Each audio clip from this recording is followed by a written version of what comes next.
Rain pours as onlookers whisper about the arrest of the dark-haired woman, Ito Asuka. Bystanders snap photos while a restrained Asuka screams for them to stop. Watching from the shadows, a brown-haired woman named Yoshida Emi looks on with somber eyes. A dark-haired man holding an umbrella over Emi reacts with visible shock to the scene. As the police lead her away, Asuka shouts a vengeful curse against Emi for her downfall. Emi watches her former friend's arrest, quietly acknowledging that the moment has finally arrived. Memories of childhood surface, showing a young Emi happily bowing at her family's restaurant. Her mother gently instills the importance of showing gratitude to every customer they serve. Young Emi enthusiastically adopts the family motto of repaying kindness in full. The family shares a moment of pure happiness together, unaware of the tragedy to come. The light fades into a funeral scene where Emi mourns before her parents' portraits. Now an adult, Emi continues to honor her parents' memory with a prayer. Long-haired Asuka reminisces about how Emi's family took care of her during her youth. Emi expresses her deep appreciation for the support of her husband, Yoshida Ryosuke, and Asuka. Ryosuke smiles warmly, reaffirming his commitment to the woman he loves. The trio celebrates their enduring bond, having been inseparable since their high school days. Emi agrees with a soft, content smile, cherishing the life they have built together. A glimpse into the past reveals the three friends as a tight-knit high school trio. On Emi's wedding day, her best friend Asuka gives the radiant bride a joyful hug. The celebration continues as the newlyweds walk together amidst a shower of petals. Ryosuke promises to help Emi manage her family's legacy by running the restaurant alongside her. The narrative shifts to the cold reality of the accident that claimed Emi's parents' lives. In the wake of the funeral, Ryosuke comforts Emi as they prepare to move into her family home. The trio gathers in the home, maintaining their close connection through Emi's period of grief. Asuka returns from an overseas shoot, excitedly presenting souvenirs to her dear friends. Emi stares in disbelief at the overwhelming amount of gifts Asuka brought back. Asuka shares stories from her acting career, describing the challenges of her latest location. Emi listens intently, happy to see her friend pursuing her dreams of stardom. With a determined look, Asuka declares her ambition to become a world-class actress. Emi reflects on Asuka's natural beauty and the rapid success she found after high school. Teasing the couple, Asuka jokes about their constant video calls while she was away. As the friends laugh, Asuka expresses concern for Emi's delicate health and well-being. Later that evening, Ryosuke and Emi enjoy a quiet moment while cleaning up together. Emi tells Ryosuke she has significant news to share with him. She hopes the surprise will bring him immense joy as she prepares to speak. The room goes still as Emi reveals her pregnancy, leaving Ryosuke frozen in shock. Joyfully, Emi explains that she waited to tell him the news in person. Instead of celebration, Ryosuke's expression turns into one of sheer sweating panic. Emi mentions the doctor's warnings regarding her chronic illness, further distressing her husband. Ryosuke pulls Emi into a hug, though his face is twisted with a forced, nervous smile. While embraced, Emi's expression shifts to one of deep, unsettling suspicion. She feels a sudden disconnect, wondering if Ryosuke is actually unhappy about the baby. Emi turns to Asuka for companionship on an outing, noting Ryosuke's recent unavailability. Asuka playfully offers to scold him for his poor reaction to the big surprise. She reassures Emi, promising to handle all the difficult tasks to keep Emi stress-free. Grateful for the support, Emi smiles, momentarily putting her worries aside. Standing by the car, Asuka remarks on the surreal reality of them becoming parents.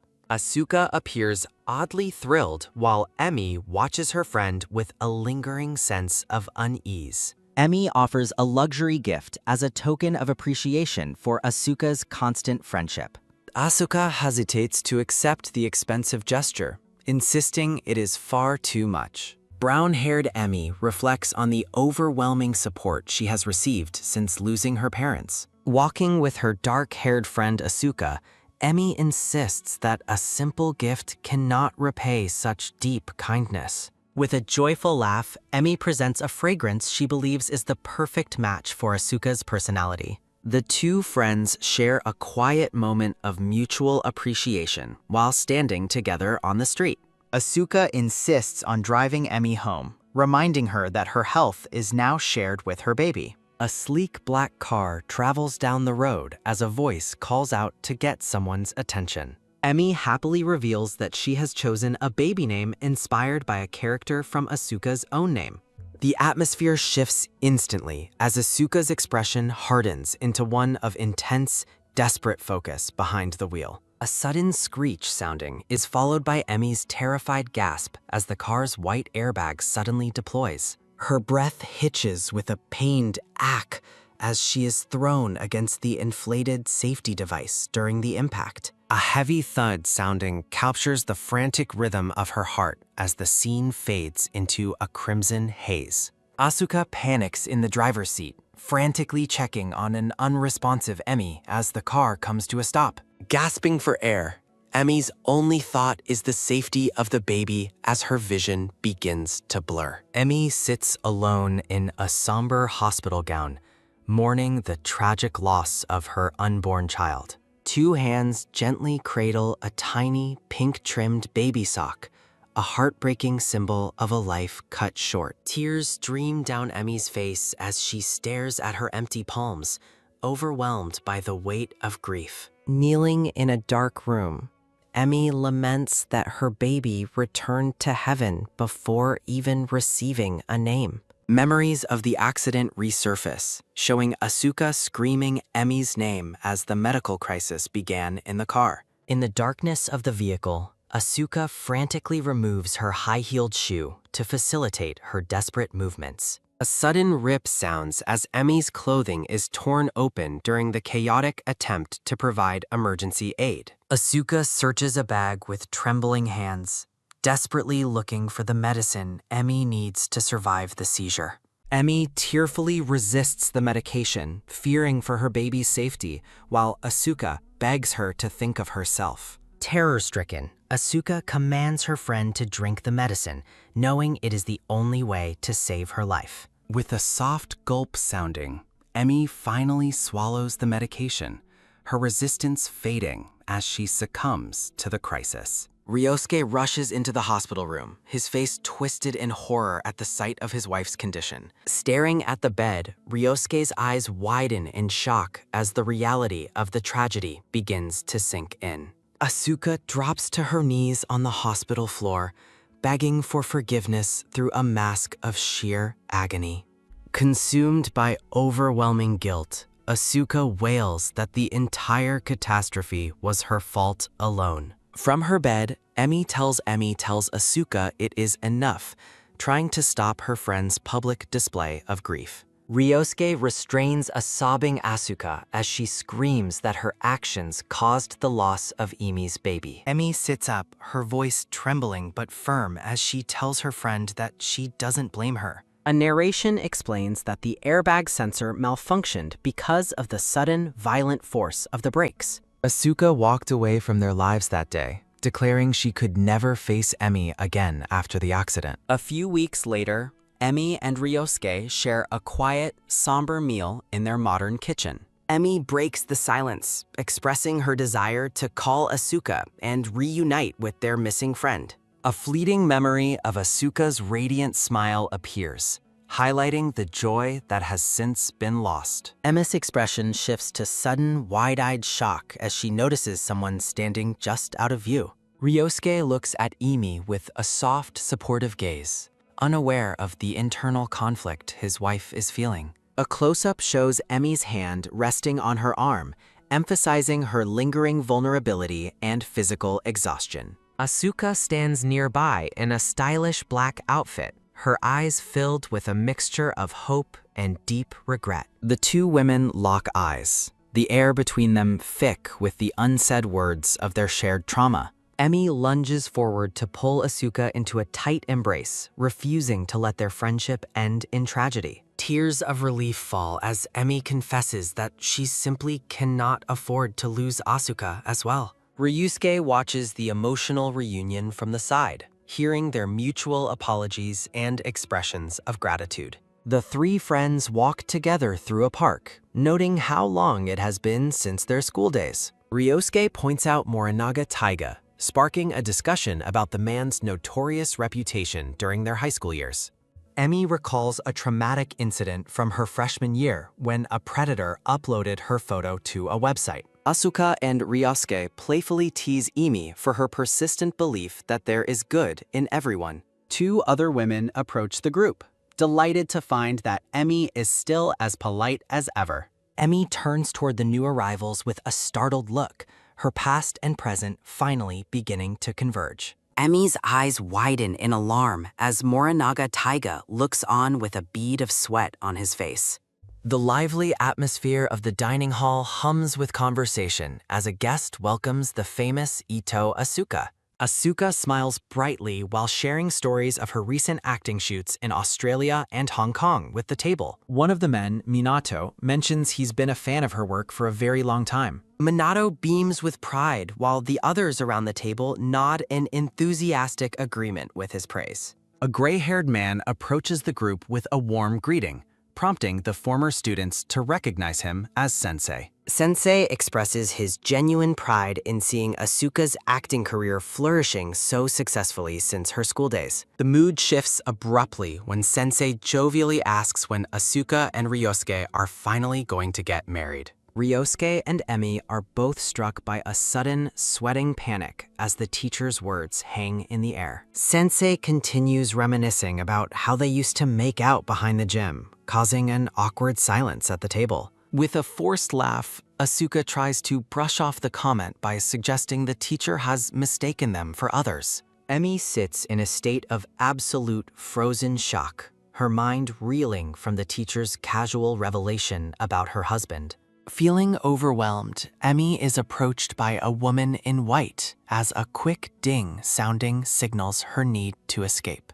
Emi wanders through the venue, wondering where Ryosuke and Asuka have disappeared to as she searches the restrooms. She grips her glass tightly as a heavy squeeze sounding reflects the crushing weight of Sensei's words about their past. A sudden clatter sounding echoes as Emi rushes through the door, leaving a man behind in her wake.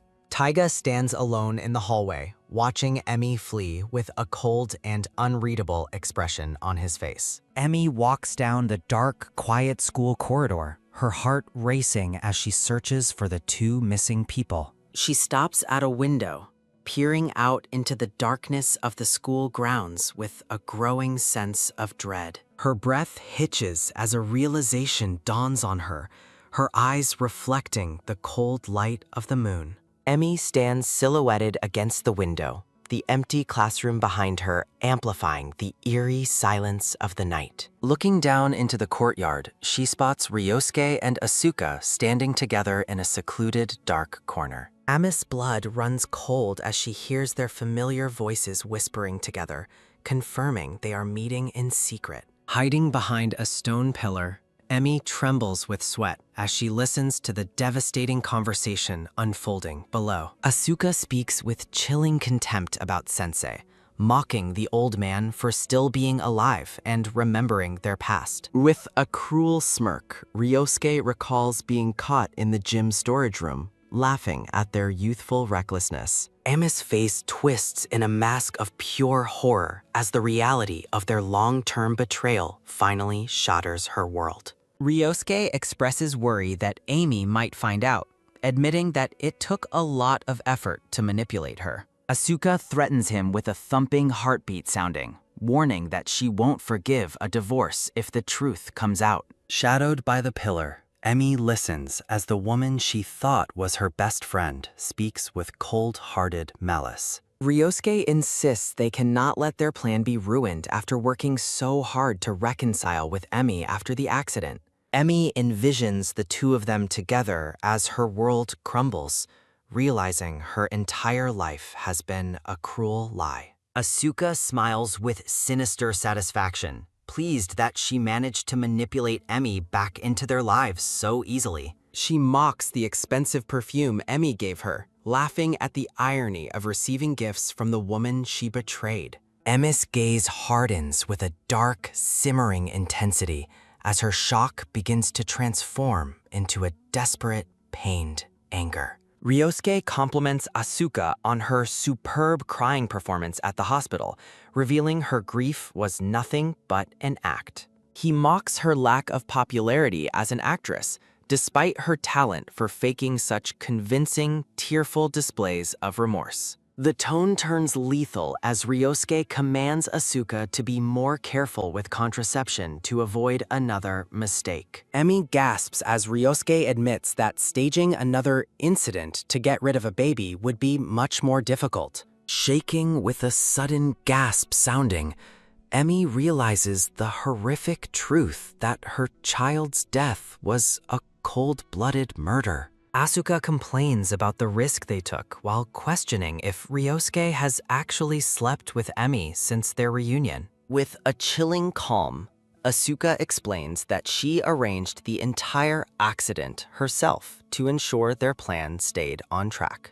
She plucks the petals from a flower, explaining that a child would have decreased Ryosuke's share of Emi's family fortune. Petals fall around a devastated Emi as she stands paralyzed, listening to the woman admit to killing her unborn baby. Asuka's voice rises in a jealous rage as she demands to know if Ryosuke actually wants Emi's children. She claims Ryosuke as her own lover, reminding him that his luxurious lifestyle is entirely thanks to her murderous schemes. Asuka vows with terrifying conviction that every time Emi becomes pregnant, she will personally see that the child dies. Emi stares blankly into the night, her spirit broken by the revelation that her baby was a target for greed. Ryosuke looks up with a sharp, sweating start as if sensing someone is watching them from the shadows above. Emi collapses to the ground and weeps silently,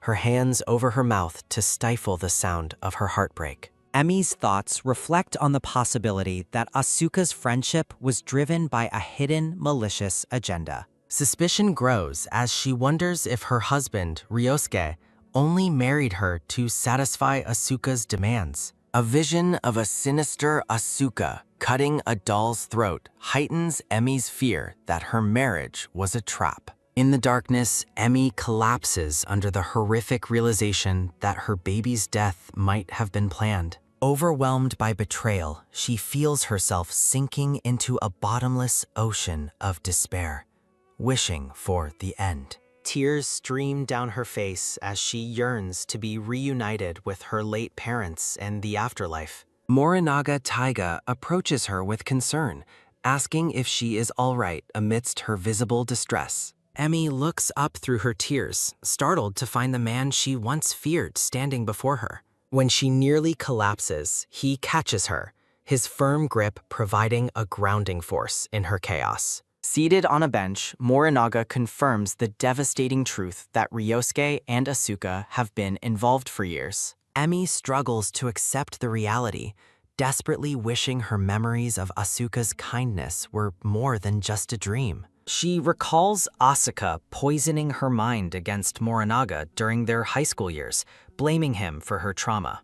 In a fit of rage, Emi grabs his collar, accusing him of the high school incident that ruined her reputation. Morinaga calmly reveals his family's past poverty, explaining that he couldn't have even owned a phone back then. The realization hits Emi with a sudden, sharp shock as he suggests the entire incident was a calculated setup. She wails in agony, realizing that every smile and comforting word from her best friend was a lie. They sit in the quiet night as he checks if she has finally begun to calm down. Morinaga questions if a woman as refined as she is truly possesses the heart for a ruthless revenge. Emi speaks of her family's code, asserting that she must repay everything she has received, especially the pain. A faint smile touches his face as he admits to hearing rumors about her family's unique sense of justice.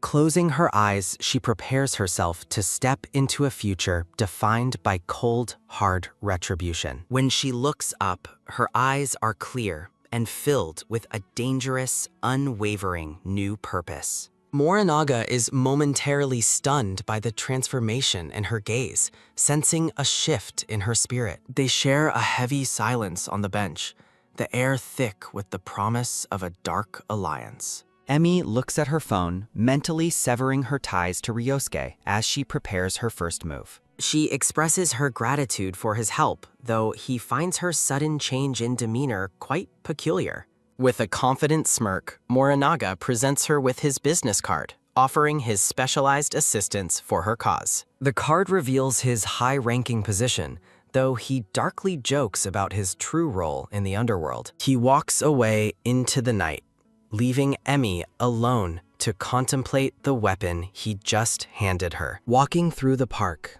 Emi whispers the names of her betrayers, a quiet ritual of impending judgment. She vows to return the crushing despair they forced upon her, her silhouette hardening against the moonlight. She remembers the cruel whispers and the cold isolation she suffered while her classmates branded her with insults. In those dark days, Emi stood completely alone, unaware that her solitude was being engineered from the start. The memory of Asuka appearing like a savior and offering her friendship glows with a now tainted radiance. They stood together as teenagers, one girl grateful for a friend, and the other hiding a monster within. The image of their youthful bond shatters like glass, mirroring the destruction of Emi's trust. The remnants of her life fall away as she accepts that her entire history was built on deception. The narrative resets as Emi prepares to embark on a path of cold-blooded retribution.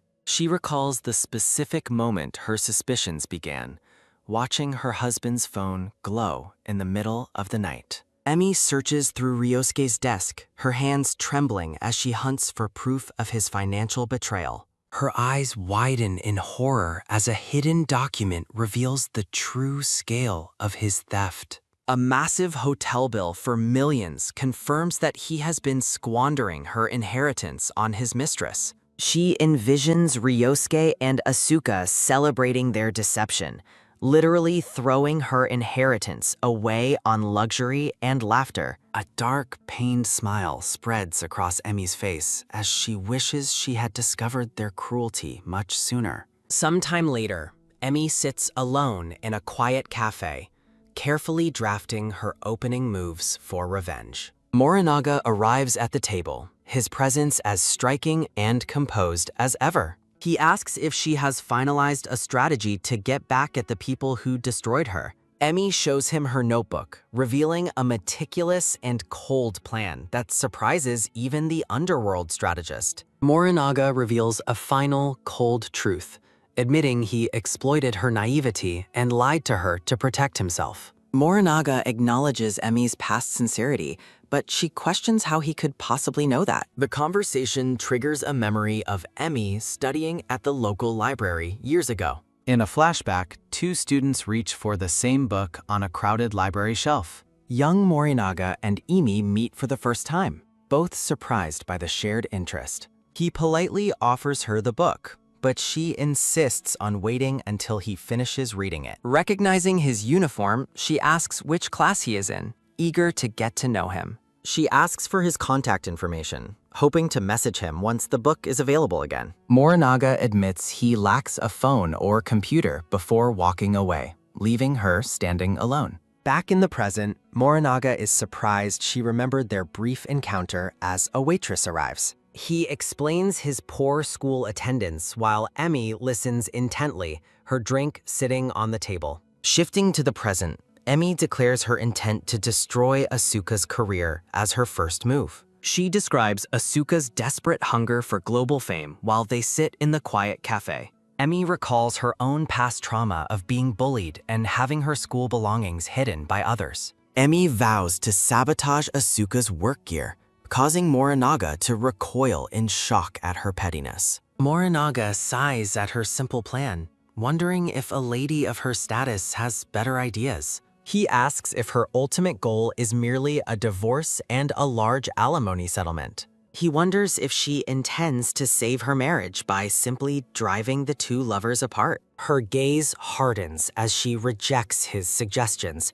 vowing to repay their cruelty in kind. Emmy crushes a sugar cube, promising to force them into the same bottomless despair she feels. A sudden splash sounding as she drops the sugar into her cup, cementing her dark resolve. Morinaga reminds her of her family's prestige and the powerful people who frequent their famous restaurant. A sinister, knowing smirk spreads across Morinaga's face as he prepares to help her. Elsewhere, Ryosuke and Asuka lie together in bed, satisfied after their secret rendezvous. Ryosuke promises to provide more money for their lifestyle, while Asuka checks her phone. He heads to the shower as Asuka excitedly plans their next steps in their greedy scheme. Asuka recalls a document she took from Emi's checkup, her mind spinning with new possibilities. She intends to drain Emi's fortune for plastic surgery to maintain her status as the best. Asuka laughs with villainous glee, vowing never to share a single cent with anyone else. Her expression shifts to pure shock as she reads a sudden notification on her screen. Asuka screams in joy, announcing to Emi that she landed a role on a major show. She explains how her social media caught a famous director's eye, paving her way to stardom. Emi plays the supportive friend, congratulating Asuka over a celebratory cake in a public cafe. A fork pierces a strawberry as Emi inwardly encourages Asuka to enjoy her peak happiness. Emi smiles secretly, knowing the higher Asuka climbs, the more devastating her eventual fall will be. The scene shifts to the exterior of a grand, luxurious building where the next trap awaits. Asuka humming, sounding. She walks confidently toward the entrance, unaware that Emi is watching her with lethal focus. Recalling their dinner weeks ago, Emi remembers celebrating Asuka's supposed big break in the industry. Asuka mentions the director's dangerous temper, prompting Emi to ask why he is so feared. Asuka confidently claims she will manipulate the director to further her own career goals. Emi praises her while Asuka obsesses over the need to stay pristine for the camera. Emi seizes the moment, interrupting her friend's vanity to offer a special gift. She hands over a white envelope, suggesting Asuka use it to prepare for her debut. Asuka is stunned to find an exclusive ticket to a salon frequented by top celebrities. Emi urges her to book an appointment immediately, acting the part of the perfect, generous friend. Emi lies that the ticket was a gift from her mother that she didn't want. Overjoyed, Asuka thanks her profusely and promises to make a reservation right away. A dark smirk appears as Emi reveals the ticket is actually a piece of Morinaga's plan. Morinaga watches on his phone, confirming Asuka has entered the building and ordering the next phase. From a nearby car, Emi admires the architecture while Morinaga remains focused on his device. Morinaga warns her that the sparkling salon hides very shady, dangerous business behind its glamorous doors. Morinaga explains that the salon owner is heavily indebted to him, making this a perfect stage for revenge. Emi watches the building with a cold smile, anticipating the moment Asuka's vanity leads to her downfall. Arriving with arrogant confidence, Asuka prepares to claim the gift she believes she truly deserves. She struts through the opulent lobby, feeling every bit like the high-status celebrity she longs to be. A polite server named Hanma welcomes Asuka, promising to provide her with an exclusive, high-tier treatment experience. Asuka scoffs at Ima's supposed naivety, intending to exploit her friend's generosity while mocking her behind her back. She relaxes on the table, completely unaware that she has walked straight into a meticulously designed trap. The esthetician flatters Asuka,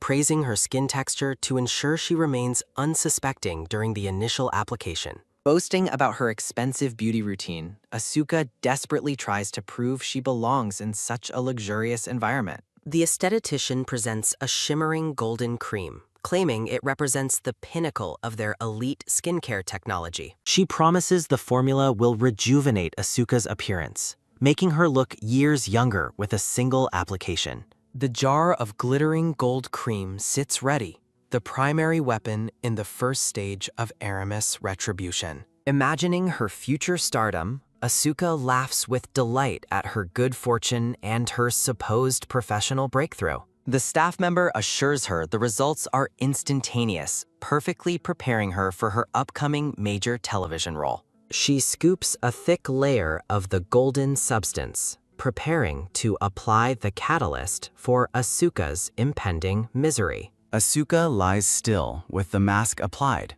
eagerly awaiting the beauty she believes is her divine right. A sudden, sharp sting flares beneath the mask, leaving Asuka confused as a strange heat begins to spread.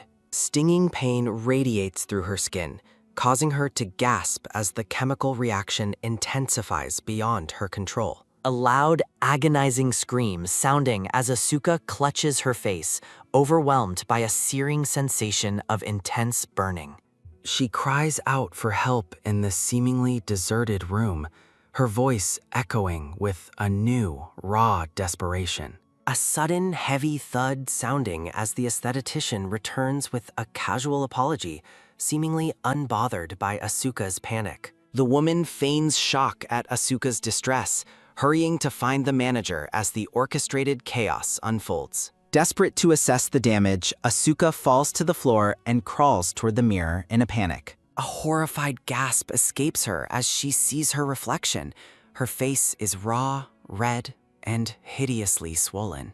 Morinaga watches the live feed on his phone, capturing every second of Asuka's utter horror for Emi. He shows the footage to Emi, who watches with a mixture of dark satisfaction and cold, focused resolve. Emi worries about a potential lawsuit, but Morinaga remains composed, knowing the salon is insulated from such threats. Asuka rages at the gray-haired manager, screaming threats of legal action and demanding immediate accountability for her face. The manager insists the cream is their finest quality, implying the reaction is an unprecedented anomaly with this customer. The staff reveals Asuka used an invitation ticket, causing the manager's expression to shift into one of judgment. He suggests the luxury ingredients were simply too powerful for her skin to handle, insulting her social status. The manager condescendingly explains that her skin was likely unaccustomed to such high-quality products, deepening her humiliation.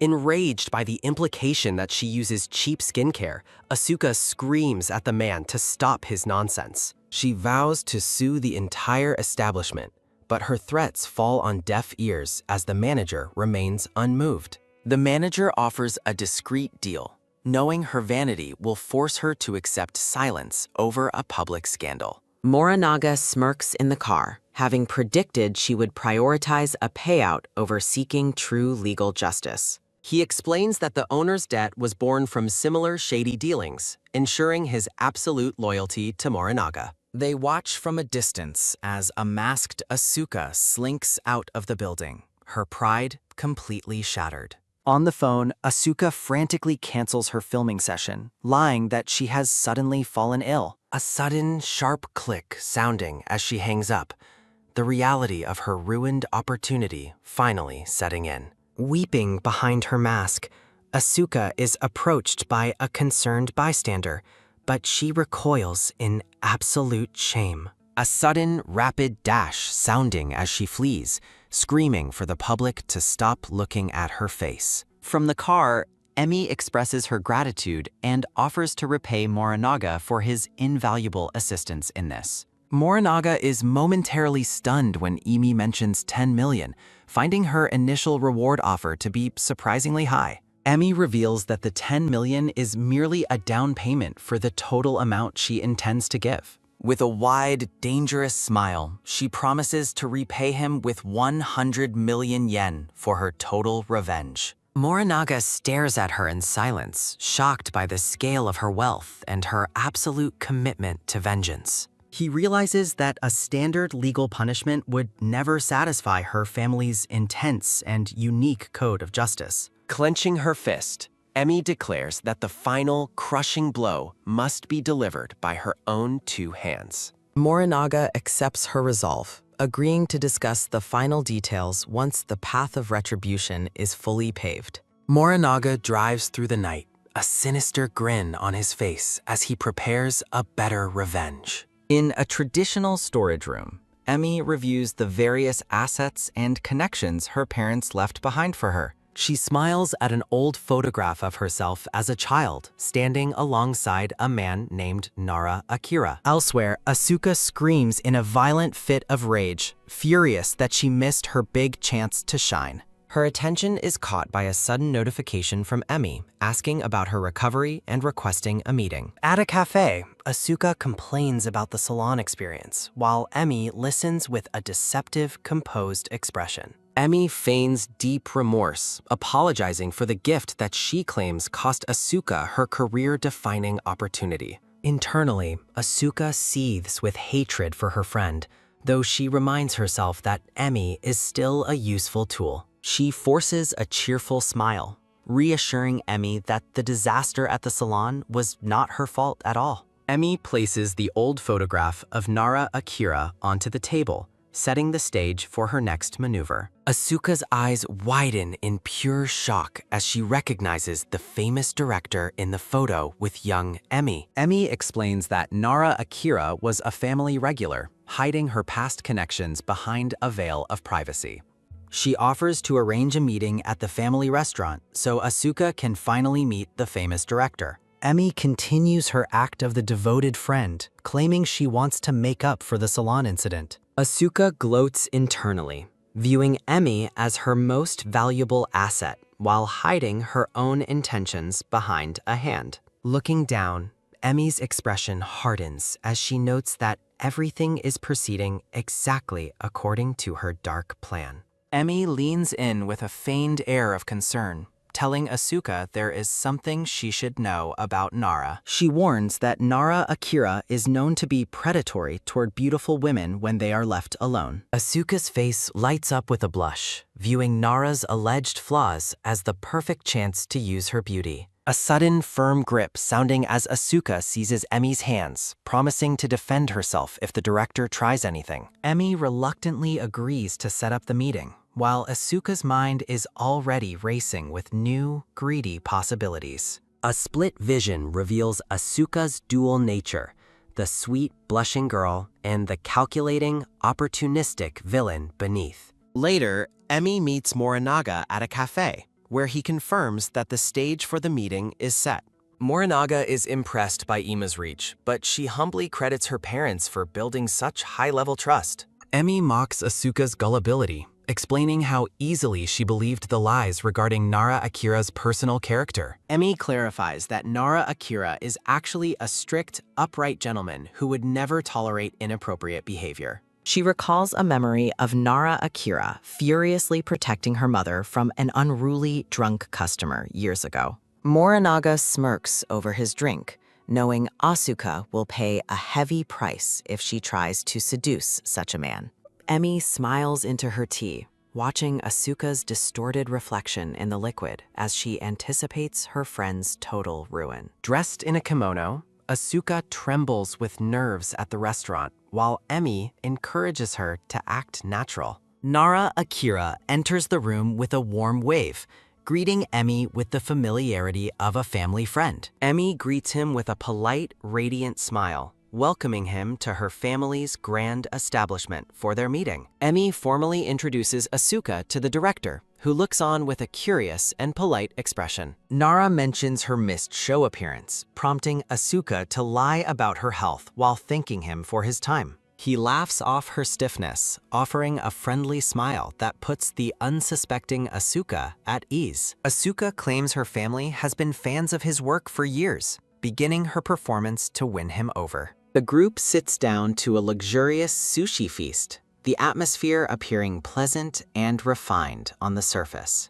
Asuka showers him with detailed praise for his films, using specific details to appear like a true, devoted fan. A sudden, joyous laughter sounding as Nara Akira compliments Asuka on her charm and engaging personality. Asuka recalls how she forced Ryosuke to summarize every film so she could fake her deep knowledge and admiration. Nara Akira offers to recommend Asuka for his next special television program, falling right into her trap. Asuka reacts with theatrical delight, expressing her immense gratitude for his sudden and generous consideration. The two women laugh together, though Emma's joy is rooted in the disaster she knows is coming. Emmy gazes at the scene with a cold, focused look, realizing the time for the trap has finally arrived. Morinaga, disguised as a restaurant server, slides open the door and enters the room with perfect timing.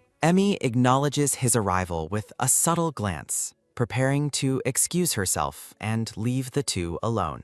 A sudden, quiet whisper sounding as Morinaga leans in to deliver a manufactured message to Emmy. Emmy informs Nara that a customer has fallen unconscious, creating a perfect excuse to leave the room. Nara, Akira, and Asuka look on with concern as Emmy apologizes for ruining the flow of their dinner. Emmy departs the room with a polite bow, leaving the ambitious Asuka alone with the upright director. Narration notes the trap for Asuka is set as she prepares her most seductive performance for the director. Asuka pours Nara Akira a drink with a polite smile, while the director accepts her hospitality with quiet gratitude. A sudden, steady pour sounding as Asuka smirks internally, urging the director to finally make a move on her. A sudden, cheerful laugh sounding as Asuka puts on a facade of pure joy while drinking with the director. Nara Akira suggests ending the evening since Emmy has not returned, causing Asuka to freeze in unexpected frustration. Seething with anger that she was ignored, Asuka decides she must take the initiative and attack him first. Asuka leans in close and clutches Nara Akira's arm, initiating her plan to forcefully seduce the famous director. She feigns intoxication with a heavy blush, while Nara Akira watches her with a look of silent, growing suspicion. Noting his physical stiffness, Asuka assumes he is simply overwhelmed by her beauty and decides to push further. Confident in her charms, she decides to give the director one final, irresistible push to seal her victory. Asuka looks up with a heavy blush, boldly asking the director to spend the entire night with her. From a separate room, Emi and Morinaga watch the surveillance feed with absolute delight as Asuka falls into their trap. Emmy smirks as the show begins, offering a mock expression of pity for the absolute ruin Asuka is inviting. With a dark and predatory grin, Emmy demands that Asuka provide a performance truly worth watching for her revenge. Asuka suggests moving to a more private location, clinging to Nara's arm with a desperate and greedy smile. Nara Akira remains composed, insisting that they must inform Emmy before they consider leaving the restaurant together. Asuka finds his flushing face adorable, mistakenly believing the veteran director is nervous because of her seductive presence. Internally, she mocks the director's restraint, viewing him as someone who doesn't understand the nature of adult relationships. She laughs at Ema's expense, viewing her friend as a sheltered, ignorant pawn in her grand climb to fame. Morinaga notes that Asuka has already begun badmouthing Emmy, but Emmy remains unbothered, knowing it only hastens Asuka's downfall. A sudden, sharp gasp sounding as Nara Akira's face turns a deep shade of red during their intense interaction. Asuka gloats that even the famous Nara Akira is just an easy old man who has fallen for her tricks. Nara Akira asks which talent agency she belongs to, and Asuka excitedly reveals she is with Spotlight Agency. He immediately places a call to a television president, leading the unsuspecting Asuka to believe she has won. Viewing him as a divine savior, Asuka is overjoyed that the director is seemingly arranging her big break. Asuka imagines herself on a throne of fame, while Nara Akira tells the president he must discuss her career. A sudden, heavy silence sounding as the director finishes his call, and Asuka's radiant expression begins to falter. Confused by his sudden coldness, Asuka asks for clarification while Nara Akira stares her down with absolute disdain. Nara Akira declares that she will never appear in any of his programs, shattering her dreams in a second. His expression hardens into ice as he warns her that his retribution against her will go even further. On the monitor, Emi watches as Asuka screams in confusion, while Nara Akira questions if she understands her mistake. Nara Akira condemns the corruption of the entertainment industry caused by people who use their charms for easy success. A sudden, tight clench sounding as Nara Akira vows to drive people like Asuka out of the industry forever. He shouts with righteous fury, viewing his actions as a way to repay the industry that saved him. Realizing the gravity of her situation, Asuka clutches her face and screams in a fit of absolute raw horror. A sudden, heavy thud sounding as Asuka falls to the floor, desperately begging the director for his pardon. Nara Akira remains unmoved by her pleas, while Asuka weeps that appearing in his show was her life's dream. He calls her out for bad-mouthing the very friend who tried to help her, leaving Asuka stunned by his knowledge. Nara Akira screams at her for her audacity and lack of loyalty, declaring that he could never trust her. A sudden, firm grip sounding as a desperate Asuka seizes the director's leg to prevent him from leaving. Nara Akira yells for her to let go as she clings to him, begging for just one more chance. He demands his release, but Asuka refuses to let go as she spirals into a state of hysterical panic.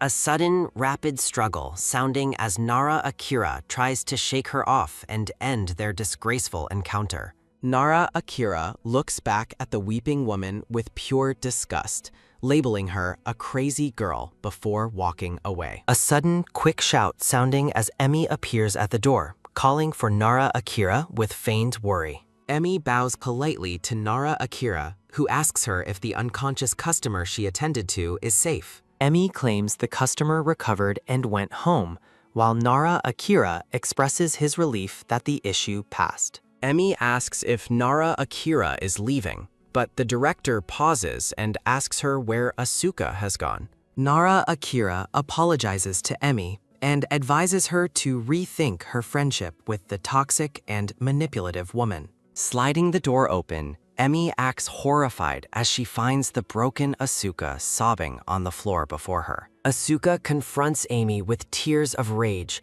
screaming that the situation with Nara Akira was a total lie. Emi feigns complete innocence, looking bewildered as she questions what has her friend so distressed. Asuka realizes she cannot reveal Nara's integrity to Emi, fearing her friend would only feel relieved by it. Emi gasps in theatrical shock, covering her mouth with her hands to maintain her deceptive, caring facade. Collapsing into Ima's arms, Asuka weeps hysterically about the horrible experience she claims to have suffered. Emi offers a look of deep, simulated guilt, blaming herself for leaving Asuka alone with the director. Emi suggests contacting the police, but the panicked Asuka begs her to keep it a secret to save her career. In the quiet room, Emi holds the broken woman, agreeing to protect their secret while her trap remains hidden. Watching the performance, Morinaga marvels at Emi's acting skills,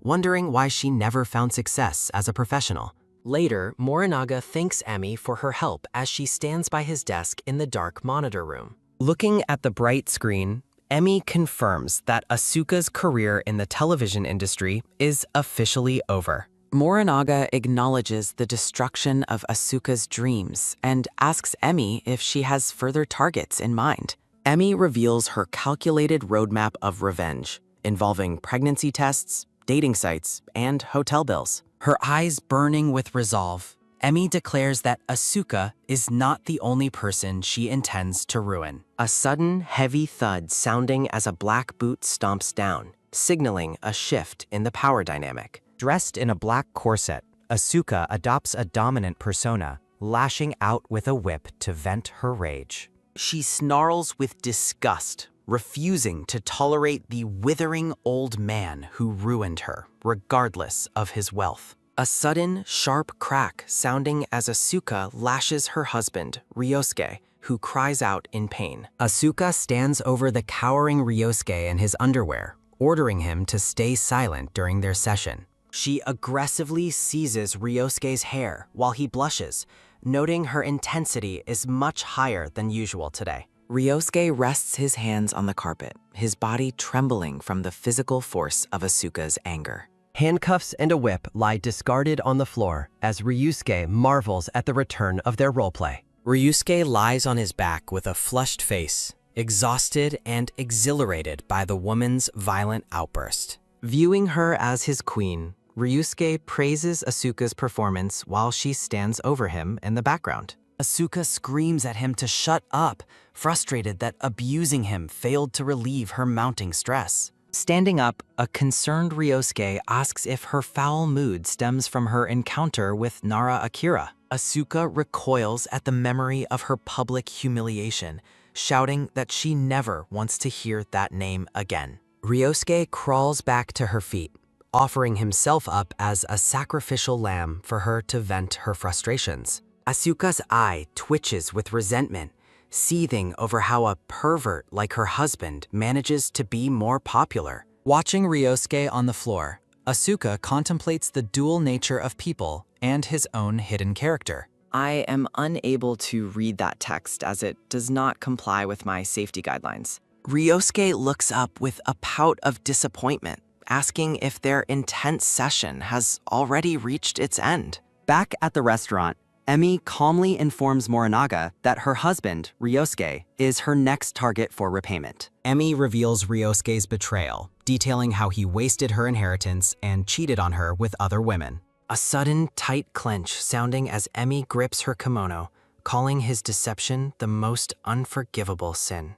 She recalls how Ryosuke hid behind a mask of kindness, deceiving her for nearly half of her life. Morinaga suggests exposing his affair with Asuka immediately, but Emi refuses to end the game so quickly. Emi gazes into the distance, deciding to save the revelation of the affair for the very end of her revenge. Morinaga questions her patience, arguing that striking both of them at once would be the most efficient path. Emi explains that a quick punishment wouldn't be enough to satisfy her need for a proper repayment. Emi stares at the steam rising from her tea, confirming her commitment to a slow, methodical destruction. A close-up reveals Ima's cold, focused gaze as she admits she enjoys saving the best for last. Stirring her tea with a predatory smile, Emi prepares to savor the impending ruin of her unfaithful husband.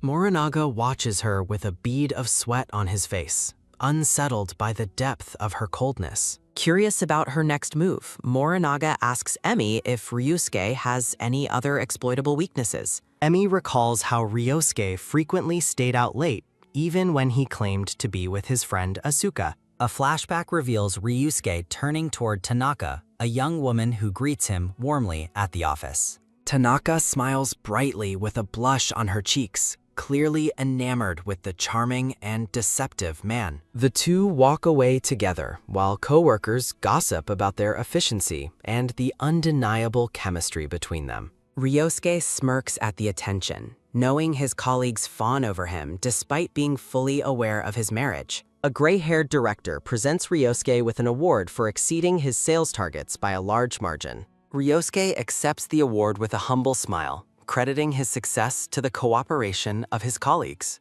A sudden rhythmic clapping sounding as the office staff celebrates Ryosuke's achievement with enthusiastic applause. Ryosuke and Emi share a celebratory dinner with sushi and champagne to mark his professional victory. He tells Emi that her support is the reason he can focus so intensely on his work. Internally, Ryosuke gloats about how easy his life is and how well he manipulates others' perceptions. Emi watches him with a silent, steady gaze, her true thoughts hidden behind a calm expression. A sudden, high-pitched shout sounding as female coworkers greet Ryosuke with excitement as he leaves. The women invite him to a celebratory meal, eager to spend time with their successful colleague. Ryosuke politely declines the invitation, claiming he has a prior appointment to attend that evening. As he walks away, his coworkers gossip about what a loving and devoted husband he appears to be. A woman with dark hair and gold earrings watches Ryosuke with a subtle, predatory smile. Ryosuke scoffs at being called a loving husband, thinking Emi could never satisfy his deeper urges. He blushes while reminiscing about an intense, secret roleplay session he once shared with Asuka. Wearing a mask and cap, Ryosuke cautiously approaches an adult shop, terrified of being recognized. He browses the store's provocative merchandise, his interest piqued by the variety of items on display. A sudden, quiet gasp sounding as he discovers a high-end item that perfectly fits his fantasies. Ryosuke admires an expensive whip, imagining how much he would enjoy using it in a session. He envisions Yukiko, a dominant woman in a black corset, using the whip to control him. A sudden, low ugh sounding as Ryosuke notes the item's steep price of 100,000. A sudden, light brushing sounding as his hand and a woman's hand reach for the same whip. A sudden, surprised gasp sounding as Ryosuke and the dark-haired woman look at each other. He offers the item to her, but she declines, claiming she would feel bad taking it from him.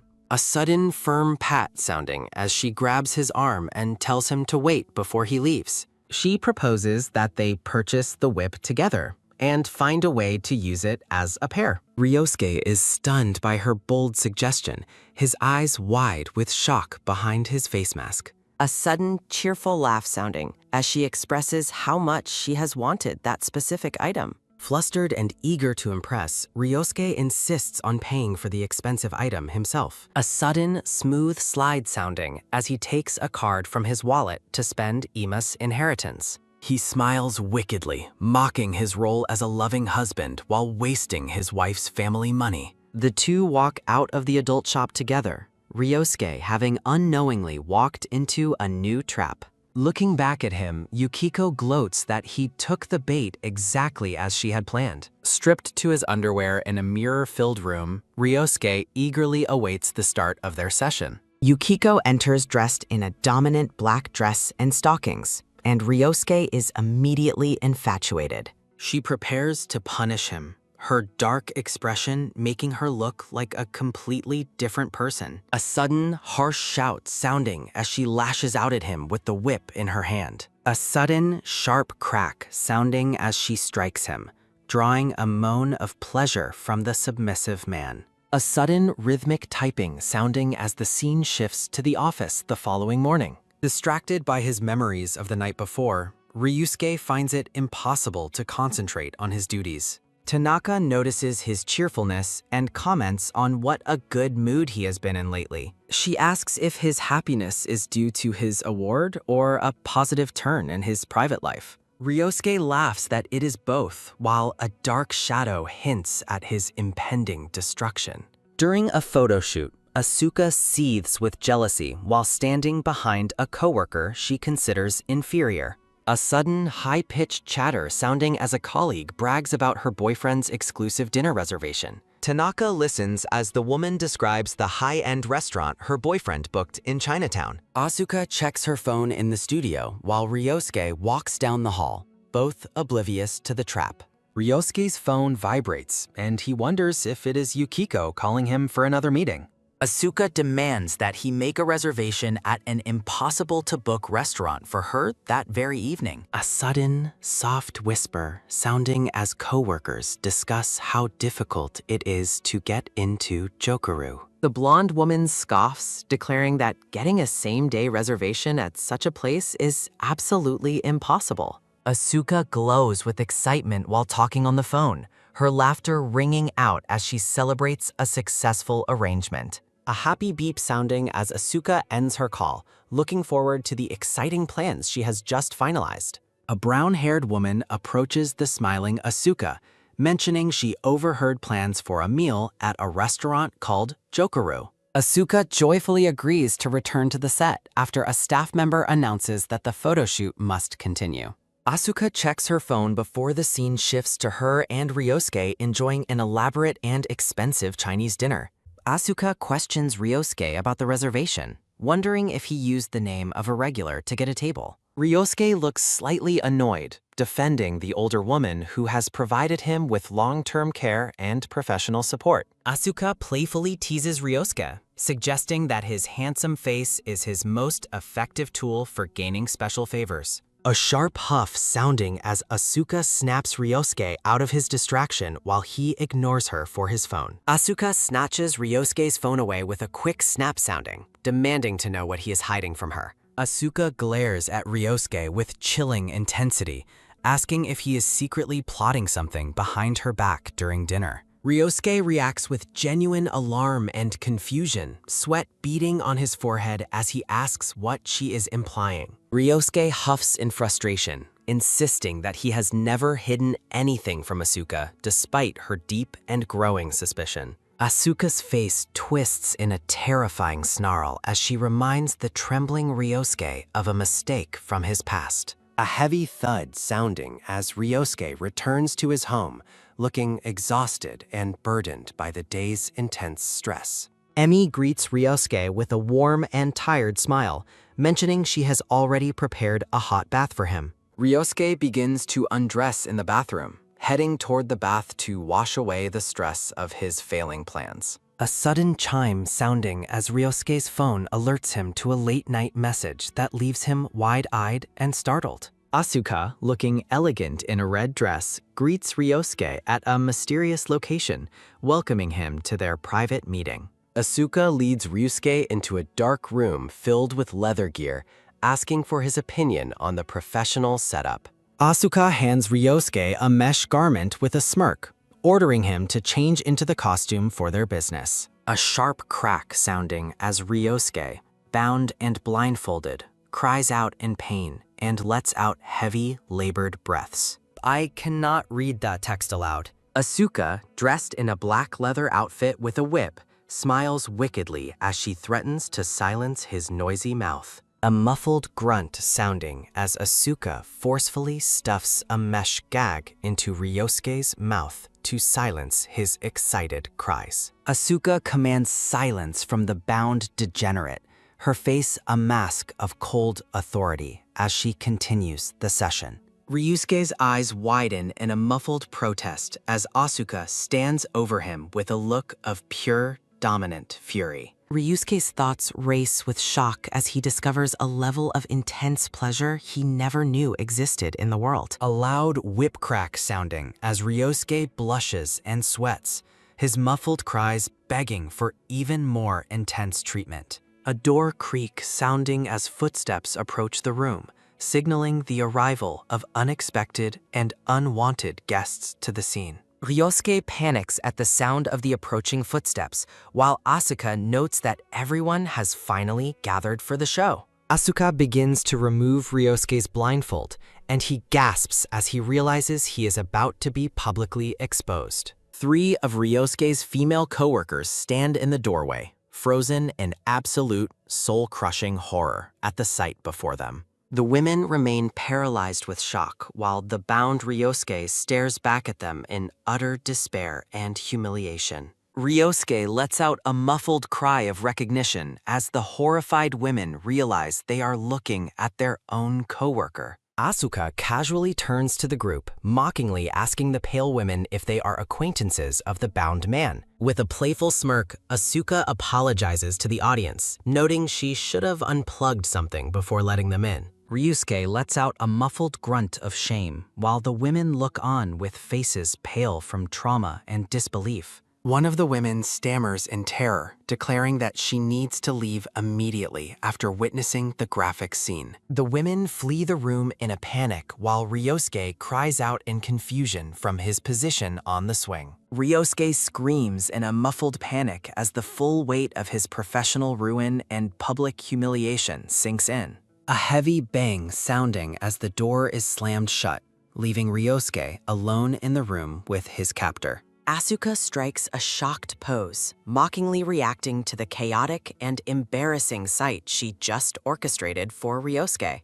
Ryosuke screams in fury, demanding to be unroped as he realizes he has been lured into a devastating trap. Asuka casually denies any knowledge of the setup, acting innocent while Ryosuke continues to struggle in his mesh bonds. Asuka stands over the bound Ryosuke with her whip, asking if they should continue with their private business session. Ryosuke frantically tries to put his clothes back on, his face contorted with the desperation of a ruined man. Ryosuke rushes through the door in a blind panic, desperate to escape the scene of his absolute social destruction. A heavy slam sounding as the door closes, while the mastermind behind the trap watches from the dark shadows. Taiga reveals himself, holding the notes he used to lure the coworkers into witnessing Ryosuke's total and final downfall. Yukiko gazes at Emi, who remains composed despite the weight of the secrets shared between them. Confirming Emi's identity as Ryosuke's wife,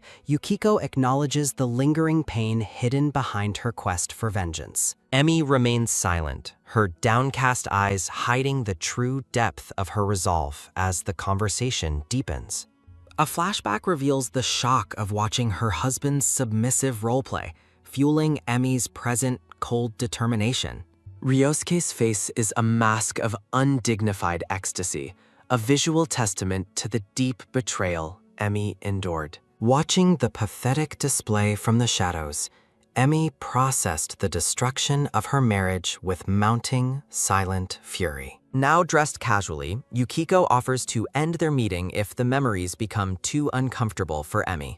Emi admits with chilling indifference that she no longer feels anything at all, leaving Yukiko visibly unsettled. With a predatory smile, Emi declares that her husband's infidelities no longer hold any power over her. Yukiko departs with a final wish for Emi's success, knowing the storm about to break over Ryosuke. Emi expresses her gratitude for the assistance, her eyes reflecting a void where love once resided. Standing over the bed, Emi reminds Ryosuke of his award ceremony, masking her contempt with false concern. A sudden, heavy thud sounding as Ryosuke trembles beneath the covers, paralyzed by the fear of exposure. Peeking out with terror-stricken eyes, Ryosuke realizes his public image is on the verge of total collapse. He despairs over his ruined career, checking the time as his professional world begins to crumble away.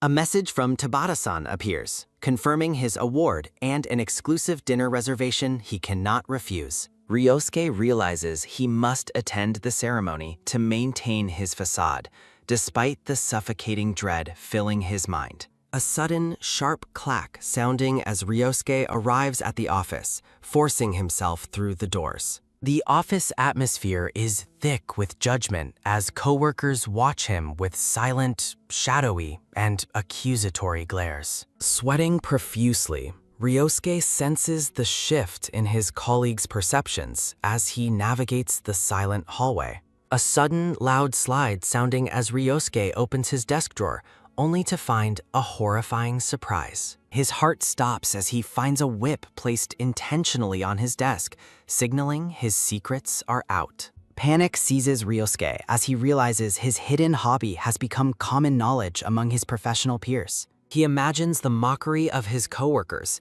his mind spiraling as he searches for the source of betrayal. A sudden, firm thud sounding as he slams his hand down, his frustration boiling over in the office. A sudden, sharp clack sounding as Ryosuke flees the room, unable to face the judgment of those watching. He nearly collides with Tabata-san in the hallway, his face a mask of poorly concealed anxiety and sweat. Ryosuke bows deeply in gratitude for her nomination, desperately trying to maintain his professional mask during the encounter. He forces a strained smile while Tabata-san watches him, her friendly demeanor taking on a more sinister tone. A sudden, sharp gasp sounding as Ryosuke's eyes widen in terror, sensing the trap closing around him. A sudden, soft brush sounding as Tabata-san reaches out, her touch revealing she knows exactly what he enjoys. She mentions the menu with a suggestive look,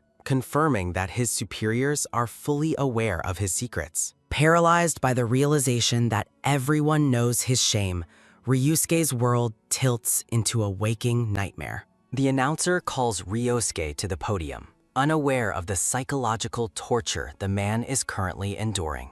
Ryosuke attempts to bolster his spirits, hoping that rumors will eventually fade if he can simply endure. He resolves to weather the storm of gossip, convinced his pride can survive this revelation of his character. A sudden, sharp gasp sounding as Ryosuke spots a framed photo on the stage, shattering his remaining composure. The image displays Ryosuke in a highly compromising, submissive pose, broadcast for all his colleagues to see. A sudden, loud gasp sounding as Ryosuke falls back, his public execution complete before the silent audience. The office staff stares in stunned silence while Ryosuke screams for the overwhelming nightmare to end. A sudden, mournful wail sounding as Ryosuke collapses, unaware of the janitor watching him with familiar eyes. Removing her mask, Yukiko smirks with satisfaction, having delivered the ultimate blow to Ryosuke's reputation. Ryosuke storms out of the building, cursing the unknown architect of his ruin while his career ends. Returning home, he sees Emi cleaning and assumes she remains his one loyal, unsuspecting safety net. With a deceptive laugh, Ryosuke informs Emi he quit his job, secretly planning to exploit her inheritance. He fabricates a story about supporting her restaurant, presenting his failure as a grand romantic surprise. Emi responds with a bright, cheerful smile, seemingly touched by his sudden devotion to her business. Hugging her, Ryosuke gloats over how easily he can manipulate his wife into providing for him forever. Over his shoulder, Ima's expression hardens into ice as she mocks his arrogance and pathetic deceptions. A chilling, predatory smile spreads across Ima's face as she prepares to serve Ryosuke his final despair. The brown-haired woman asks the man to convey her gratitude to Yukiko-san during their quiet cafe meeting. Eating his sandwich, the man admits his assistance was driven entirely by the promise of a significant reward. The woman expresses her sincere appreciation, acknowledging that she could never have achieved her goals without his help. He suggests she save her thanks for later, noting she still hasn't finished repaying the debt she owes. She nods thoughtfully while taking notes, focused on the complex path toward her eventual retribution. The man gazes at her, privately reflecting on a deep debt he owes her from their forgotten shared past. The scene shifts to a flashback where schoolboys point and laugh at a social outcast. Hey, look! Young Taiga endures cruel taunts from classmates who mock his family's extreme poverty as he walks through the halls. Taiga's isolation deepened as neighborhood parents warned their children to avoid him and his father like a plague. Determined to end the bullying, Taiga began training his body, drawing wary stares from his peers in the hallway. Taiga's strength eventually backfired when he accidentally fractured a bully's bones while retaliating against a group of tormentors. The victim was the principal's son, leaving Taiga even more ostracized while the injured boy smiled mockingly at him. Seeking to escape his father's fate, Taiga abandoned classes to study diligently at the local library. One day, the homeroom teacher summoned Taiga, warning him that his poor attendance would prevent him from graduating. After Taiga promises diligence, the teacher mocks his family's lack of money while flaunting an expensive silver wristwatch. Taiga remains silent under the teacher's condescending gaze, his eyes reflecting a growing resentment toward authority. The narrative returns to the classroom setting, highlighting the suffocating social pressure Taiga faced every day. Taiga reflects on how much he hates the school environment as he prepares to settle into his seat. Seeking a brief escape, Taiga rests his head on his desk and falls into a restless sleep during class. A sudden, sharp clack sounding as the teacher bursts into the room with a frantic shout.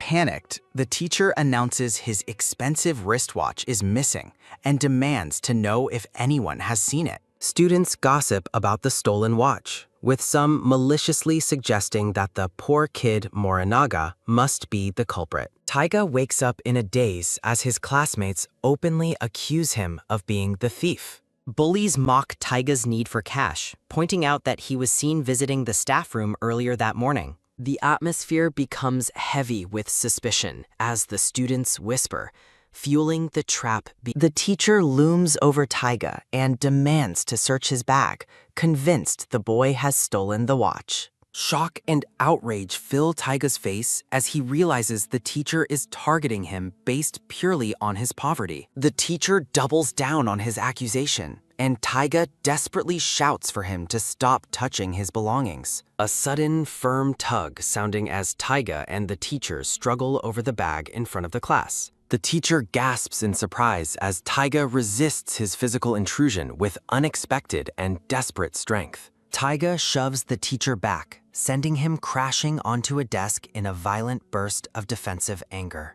A sudden, terrified "kya" sounding as female students scream at the sight of the physical confrontation. The teacher collapses to the floor in pain while the rest of the class watches the scene in stunned silence. With a bleeding head wound, the teacher seethes with rage that a student dared to raise a hand against him.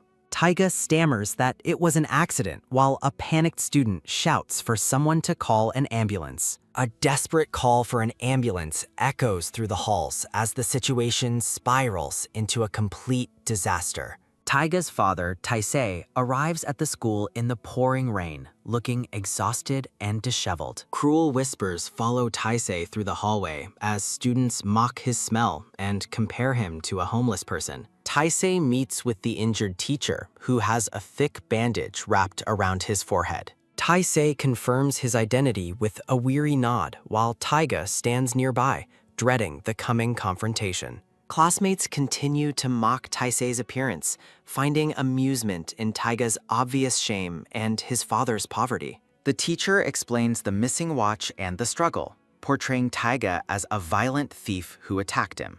Taiga calls the teacher a liar, insisting that he was the only student being targeted for a bag search. The teacher manipulates the narrative, claiming Taiga's overreaction is the sole reason for his bloody head injury. Ignoring Taiga's side of the story, Taisei turns to his son and coldly demands that he return the watch. Taisei orders Taiga to give the item back immediately, siding with the teacher to avoid further trouble. Taiga's face twists with betrayal as he desperately maintains that he didn't steal anything at all. Taisei's eyes narrow into a chilling, predatory glare that signals the end of his patience with his son. Without a word, Taisei strikes Taiga across the face, the impact leaving a painful red mark on the boy. Taiga collapses to his knees, utterly broken by his father's lack of trust and public humiliation. Taiga stares in shock as blood drips from his mouth after his father's sudden, violent strike. Classmates watch with varied expressions while Taisei stands over his son, his face a mask of cold disappointment. The bullies record the humiliation on their phones, mocking the boy while his father looms with dark authority. A sudden, sharp clack sounding as feet move down the hallway, shifting the focus to a new arrival. A brown-haired girl with glasses steps forward from the crowd, boldly asserting that Morinaga is innocent of the theft. She confronts the teacher directly, insisting he is mistaken, while her classmates look on in stunned silence. The girl stands her ground, repeating her belief that Morinaga did not steal anything from the staff room. Taiga looks up with a bruised face, utterly stunned that someone is finally choosing to speak in his defense. The teacher is visibly taken aback while other students whisper about the girl's sudden and unexpected intervention. The scene shifts back to the library, revealing where the young girl's belief in him originally took root. She approaches Taiga at his table, notifying him that the library is closing for the day. Taiga thanks her as they prepare to leave, a moment of quiet respect passing between the two outcasts. A sudden, sharp clack sounding as Taiga stands, his attention caught by an object left on the table. Taiga notices a glimmering item left behind and quickly calls out to the girl as she walks away. He catches up to her in the hallway and returns the expensive watch she had unknowingly left behind. She laughs with relief, explaining the watch was a precious gift for her high school entrance ceremony. Bowing deeply in gratitude, she thanks him for his help as he continues walking away in silence. Back in the hallway confrontation, the teacher listens as the girl explains she understands the weight of the situation. The teacher scoffs, bragging that his stolen watch was worth a fortune compared to a student's forgotten trinket. Another girl with long hair steps forward to support her friend, challenging the teacher's arrogant assumptions. She points out that her friend's watch is actually far more expensive than the teacher's, leaving him speechless. A sudden mocking titter sounding as students laugh at the teacher's cheap watch and his false accusations. Humiliated and flustered, the teacher demands silence and cancels all punishments, ordering everyone back to their respective classes. The crowd quickly disperses, leaving Taiga on the floor while his father watches from a distance in the hallway. Taiga thanks the long-haired girl for her help, but she admits her intervention was purely for her friend's sake. The two girls walk away, leaving Taiga to reflect on the first person who ever truly trusted him.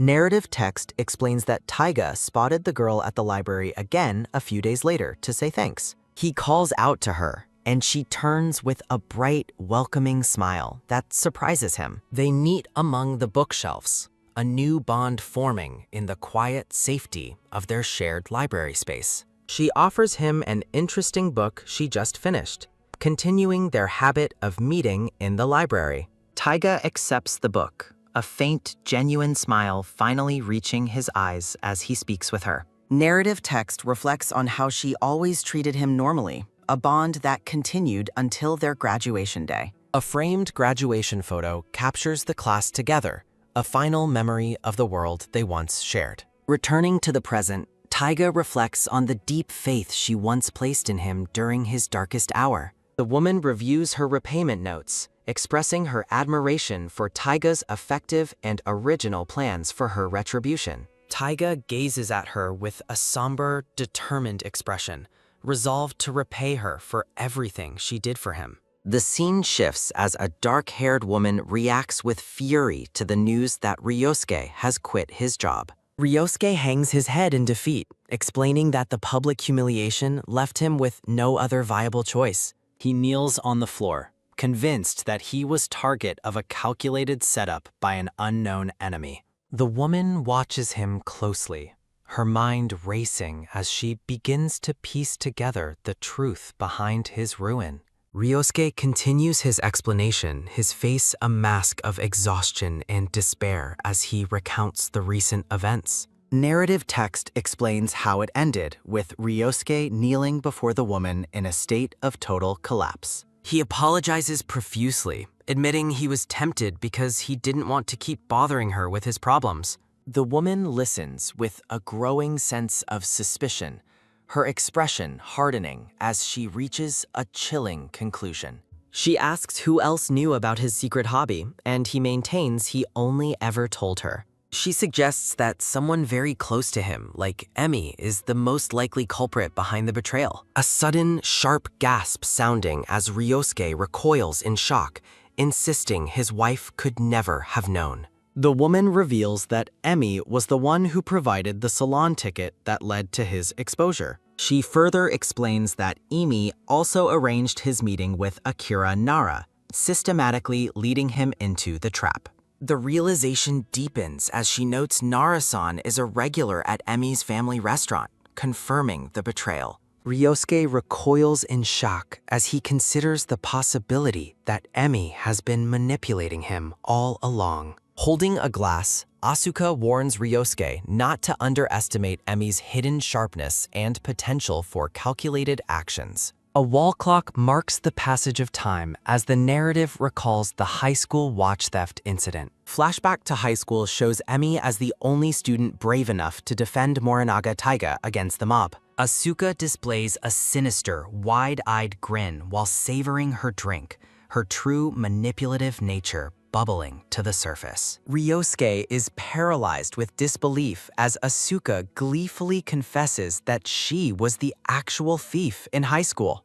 Flashback panels reveal Asuka stealing the watch during a distraction, laughing about how she used Emmy as her cover. Dark leaves silhouetted against the sky accompany narrative text declaring Asuka's ruthless philosophy of taking whatever she desires. Asuka arrives for a meeting, masking her predatory intentions with a cheerful greeting and a casual wave. A cold, dark gaze fills Asuka's eyes as she watches Emmy from behind, planning her next manipulative move. The two women sit at a table while Emmy serves tea, sensing the heavy, uncomfortable tension in the air. Asuka leans in with a piercing stare, bluntly asking Emmy if she is the one behind the recent trouble. The accusation hangs in the air as Asuka watches Emma's reaction, searching for any sign of guilt or betrayal. Asuka sits with her arms crossed, her face a mask of cold expectation as she waits for an answer. Emmy looks genuinely surprised, wondering if Asuka has also become a target of the same mysterious harassment. A sudden, sharp clack sounding as Emmy places a box on the table, wanting Asuka to examine the evidence. Asuka is visibly shaken as she views ransom-style letters, realizing that Emmy might actually be another victim. Emmy explains that what she initially thought was a simple prank has evolved into something deeply terrifying. Asuka asks if the authorities are involved, but Emmy reveals the harassment has been ongoing for several weeks. Emmy shakes her head sadly, explaining her reluctance to call the police despite the growing intensity of the threats. Emmy reveals that the letters contains personal secrets that only those closest to her are supposed to know. The suspicion deepens as Emmy admits she believes the culprit is someone within her inner circle of associates. A sudden, sharp grit sounding as Asuka seethes with internal rage,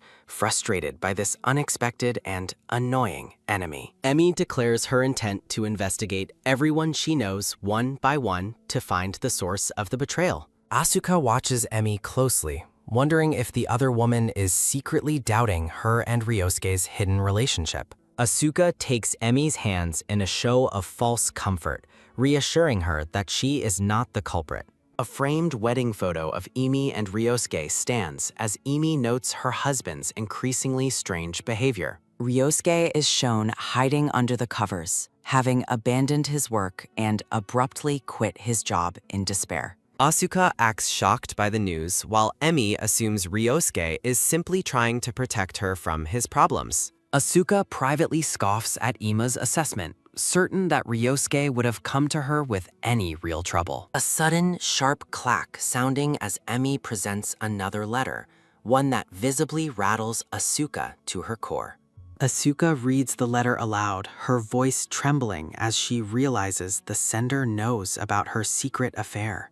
Panic fills Asuka as she realizes their relationship is no longer hidden, threatening her carefully constructed life. The two women sit in somber agreement, both acknowledging that the situation has escalated far beyond their control. Emmy apologizes for focusing on herself and encourages Asuka to share the problems she is currently facing. Thinking quickly, Asuka decides to fabricate a lie to keep Emmy from suspecting her true motives or relationship. Asuka claims her apartment's location was leaked online, prompting a look of genuine concern and shock from Emmy. Asuka resolves to watch Emmy more carefully, still questioning if this is all part of a larger trap.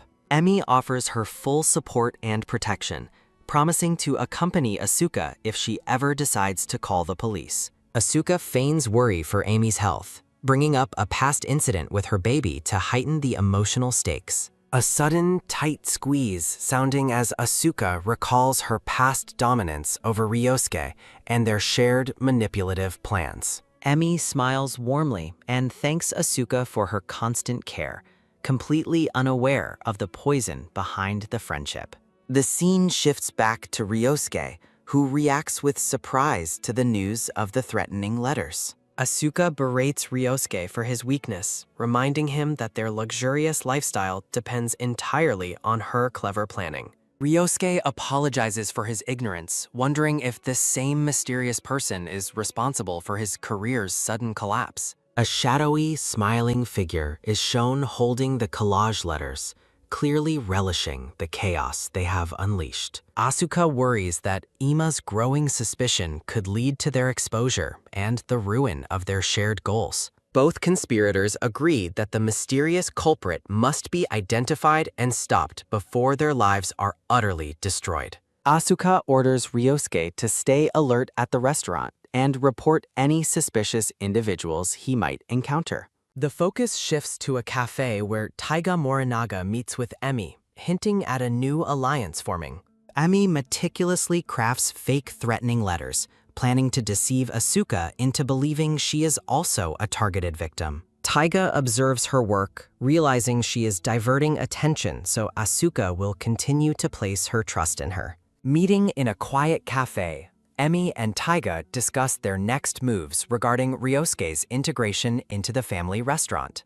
Taiga questions Ryosuke's competence for the job while Emi confirms her husband begins his new duties next week. Sipping her drink with a knowing smile, Emi reflects on how Ryosuke has always lived a life of luxury. Emi explains that her stern uncle, Makoto, won't be swayed by Ryosuke's usual charms as he runs the business. Emi wonders how long her husband can endure the hardship, while Taiga watches her with a satisfied, dark smile. Her expression hardens with cold determination as she prepares to lead both Asuka and Ryosuke toward their simultaneous ruin. Narrative text over a dark, glowing background declares her intent to craft a plan for total, calculated retribution. Ryosuke arrives at the restaurant in uniform, brightly introducing himself to the staff as Emi's husband. A sudden, rhythmic clap sounding as the employees welcome him, though the senior chefs maintain a more professional distance. The female staff are charmed by his looks, but Makoto watches with a suspicious, stern glare while Emi smiles. Emi's face twists into a sinister grin as she privately anticipates Ryosuke making a fatal, costly mistake. Taiga displays a scorecard of his abilities, showing off his high marks in skill and ingenuity with a smirk. Emi asks her uncle, Yoshida Makoto, to guide her husband, and the stern owner agrees to teach him personally. Emi expresses her relief, pretending to be happy that they will both be working full-time at the family restaurant. Makoto sits at his desk, warning Emi to take care of her health and not overwork her frail body. Reflecting on his brother's death, Makoto recalls the funeral where a younger Emi wept over her father's portrait. He admits he felt unqualified for the role of owner, but stepped up specifically to protect Emi's future. Emi listens intently, acknowledging that her uncle is rightfully concerned about Ryosuke's total lack of industry experience. Makoto agrees, noting that it will take significant time for an outsider like Ryosuke to adapt to their standards. Makoto bluntly assigns Ryosuke his first official task, cleaning the toilets, much to the man's visible shock. Ryosuke stammers in protest, insisting he joined as a candidate for the next owner, not a common laborer. Makoto's gaze sharpens as he explains that anyone aspiring to the top must first master the most basic tasks. Ryosuke smiles and accepts the order, though a sudden, sharp grit sounding as he inwardly curses the old fart. Makoto watches him walk away, sensing that despite Ryosuke's handsome exterior, something about the man feels deeply wrong. A sudden, wet scrub sounding as Ryosuke cleans the floor, fuming over the lowly job and planning his future revenge. Later, Makoto presents a folder, explaining that it contains highly confidential and vital information regarding their loyal customers. Ryosuke is overwhelmed by the amount of data, learning that Emi was the one who personally compiled the records. He flips through the pages, stopping at a profile for Nara Akira, noting the man's birth date and blood type. Makoto highlights Nara-sama's monthly reservation, mentioning he frequently dines with a parliament member named Saotome. Ryosuke looks stunned by the importance of the guests as Makoto emphasizes the necessity of knowing every customer detail. Ryosuke feels burdened by the memorization, seeing photos of the various old men who frequent the high-end establishment. He privately scoffs at the inefficiency of the restaurant's methods, dismissing the importance of these influential regular customers. A sudden, heavy thud sounding as Ryosuke slams the ledger shut, clearly finished with his study for the day. Back at home, Ryosuke asks Emi about the duration of his training while she prepares a meal in the kitchen. He voices his suspicion that Makoto might be trying to keep the owner's position for himself instead of retiring. Ryosuke mentions the upcoming dinner for Nara Akira, asking Emi to convince her uncle to put him in charge. Emi is shocked by his ambition, but Ryosuke argues that handling a major event is the fastest way to graduate. He begs for her help, and Emi feigns hesitation, reminding him that she has already yielded management to her uncle. A sudden, quick splash sounding as Emi washes her hands, eventually agreeing to try and persuade Makoto for him. Makoto is initially resistant, feeling that Ryosuke is nowhere near ready to handle such high-profile, sensitive guests. Emi stands before her uncle's desk, offering to assist her husband personally if he is allowed to lead the event. Trusting Emma's judgment, Makoto reluctantly agrees to the arrangement, deciding to inform Ryosuke of the decision later on. Makoto approaches Ryosuke at work, telling him he is considering making him part of the team for the Nara dinner. Overjoyed, Ryosuke thanks Emi and enthusiastically promises to do his absolute best to ensure the evening is a success. Privately, Ryosuke's gaze turns cold and lazy, dismissing the customers as unimportant and the ledger as a waste of time. Makoto gives one final warning, telling Ryosuke to be exceptionally careful and maintain the highest level of politeness. Lazy and arrogant, Ryosuke flips through the book, deciding he will only bother to memorize the details for 2 people.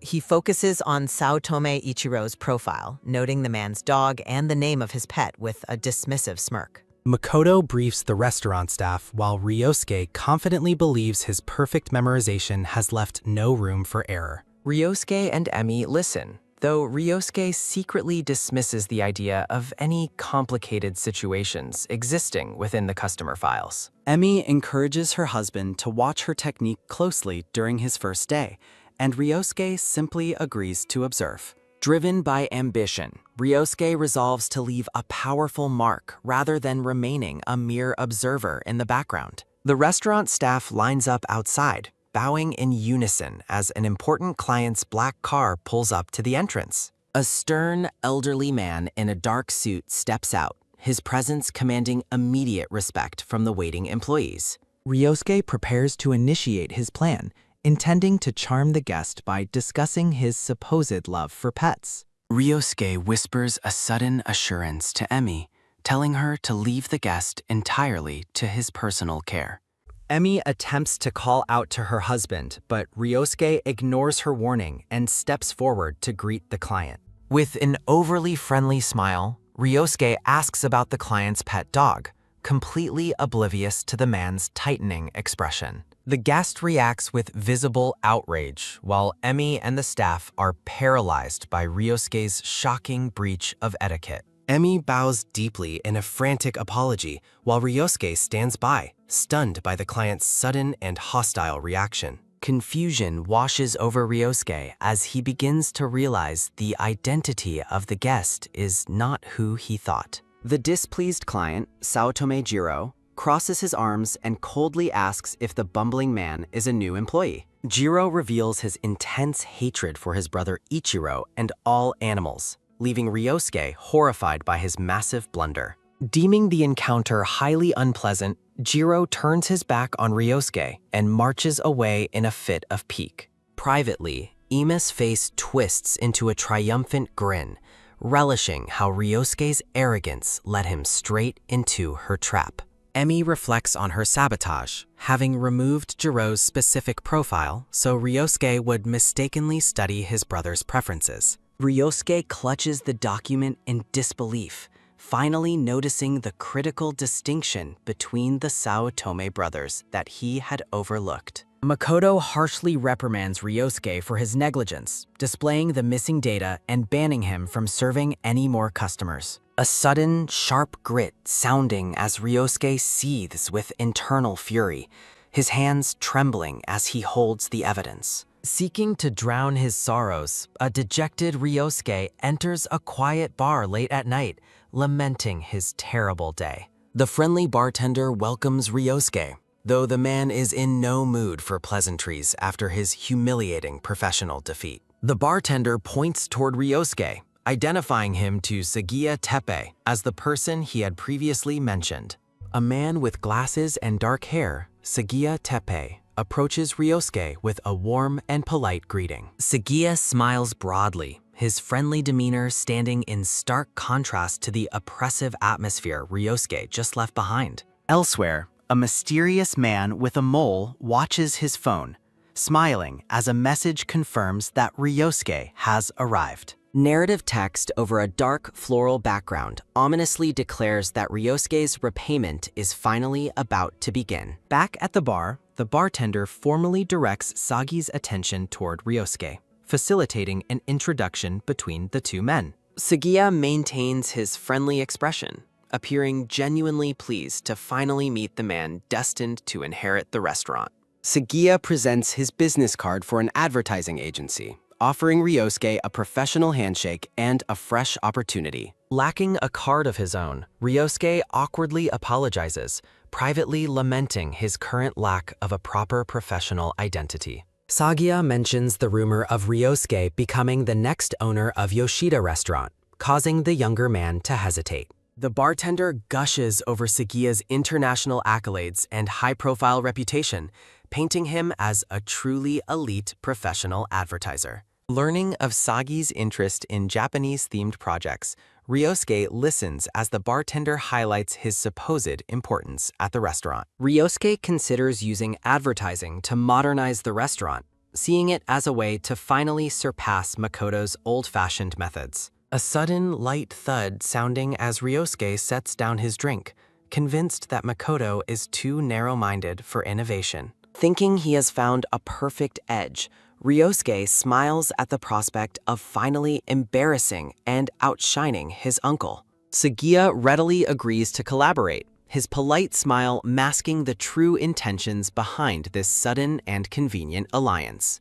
Sagiya presents an impressively detailed proposal on his tablet, showcasing a professional readiness that catches Ryosuke off guard. Surprised by the high quality of the presentation, Ryosuke listens as Sagiya explains that he is always prepared. The two men discuss the potential costs of the project, with Ryosuke growing curious about the required financial investment. Sagiya assures him that the increased customer flow will make the high price tag a worthy and profitable bargain. Ryosuke's eyes widen in shock as Sagiya reveals a staggering quotation of 5 million yen for his advertising services. Visibly rattled by the cost, Ryosuke asks for more time to consider while Sagiya remains perfectly composed and patient. Returning home, Ryosuke is greeted by Emi, who is casually reading a magazine on the sofa in their living room. Emi shows him a magazine cover featuring Sagiya Teppei, and Ryosuke is stunned to see the man he met. Emi praises Sagiya's world-renowned success, prompting Ryosuke to mention that they just shared drinks at a bar together. Emi explains she reads the exclusive magazine every month, unknowingly validating Sagiya's reputation and deepening Ryosuke's interest. The magazine feature focuses on Sagi's professional secrets, cementing his elite and trustworthy image in Ryosuke's ambitious mind. Ryosuke notes Sagiya Teppei's celebrity status on a magazine cover, convinced the man is truly an amazing elite. Sagiya presents a 5 million yen invoice, which Ryosuke now views as a perfectly reasonable price for such high-tier services. Imagining his investment raining down as viral success, Ryosuke smirks, certain that divine luck is finally on his side.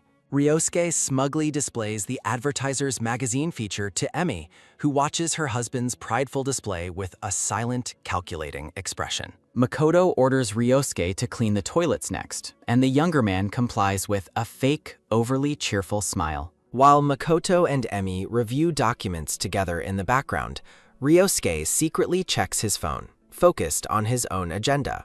Ryosuke carefully sneaks into a private office, his expression tense as he prepares to carry out a deceptive plan. He discovers the master seal hidden in the top desk drawer, triumphantly celebrating his successful search for the vital item. Clutching the stolen seal, Ryosuke wears a wicked, self-satisfied grin, thrilled that his intuition about its location was correct. Panels reveal a group staff photo and a hidden security camera lens, proving that Ryosuke's illicit actions are being recorded. Watching the live feed on her tablet, Emi laughs at Ryosuke's predictable behavior and how easily he fell into her trap.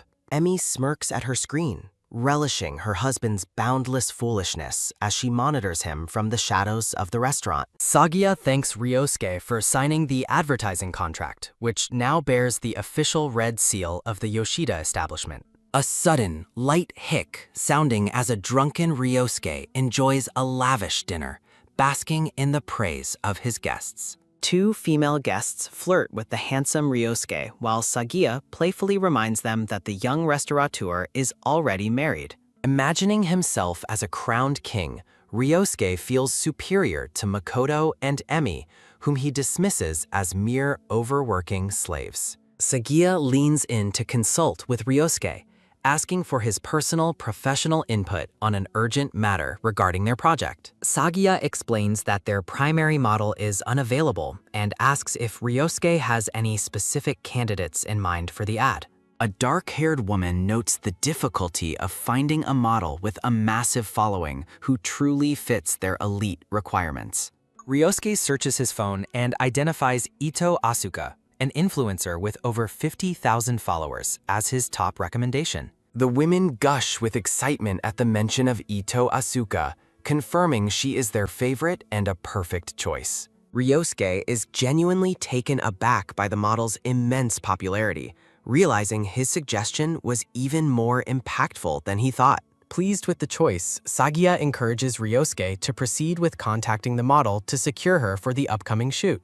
Ryosuke calls Ito Asuka, who answers with a busy tone, and he immediately tries to negotiate her involvement in the project. He explains the opportunity to model for the famous Yoshida restaurant, causing the skeptical Asuka to pause in surprise. Asuka immediately inquires about the salary, while Ryosuke confidently asks what it would take to gain her professional agreement. Ryosuke reports his success to the impressed group, and Sagia praises his incredible ability to convince the model so quickly. The guests are ecstatic at the prospect of meeting the real Ito Asuka, planning to ask for her personal autograph. Ryosuke licks his lips and smirks at his phone, convinced that his managerial success proves he was born for leadership. Narrative text over a shadowed branch signals a transition to the day of the high-profile advertising photoshoot.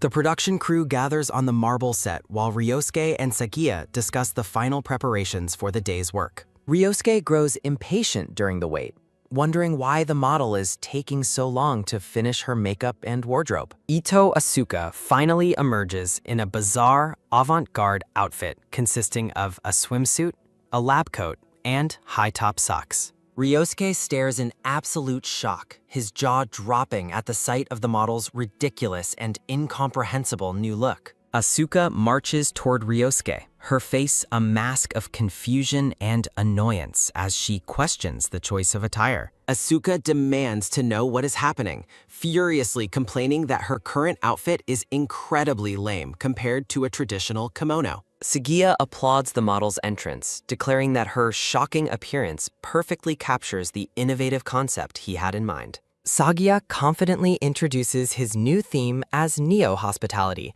leaving both Ryosuke and Asuka baffled by the strange terminology. Sagia enthusiastically orders Asuka to strike a pose, while the model looks on with a mixture of horror and pure disbelief. Asuka reluctantly performs a dramatic pose, while Sagia cheers for the perfect representation of his bizarre neo-hospitality vision. Staff members babble with excitement, calling the look beautiful, as Sagia explains his goal of modernizing Japanese hospitality for youth. Asuka slams her water bottle down in a fit of pique, openly questioning if Sagia is actually a professional advertiser. Ryosuke tries to pacify the angry model, arrogantly claiming that high fashion is simply beyond the understanding of ordinary people. He justifies the weird outfit by comparing it to the strange, incomprehensible designs often seen during prestigious Paris Fashion Week. Asuka stares at her reflection with an expression of deep regret,